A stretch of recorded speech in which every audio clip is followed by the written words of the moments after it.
Hello friends, welcome to another tutorial of Bug Bounty Hunting Program. Now, let's talk about what information to gather.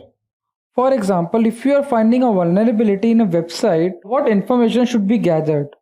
First of all, critical assets and web applications that belong to the client, its related domains and subdomains, registration details of each domain, which includes owner details, developer detail, hosting details, etc.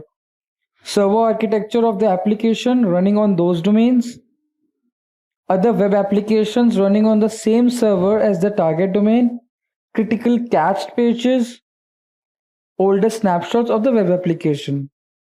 In the upcoming modules, in the upcoming tutorials, we will be telling you the ways through which you can gather all this information which has been enlisted in front of you. Thank you for watching this tutorial.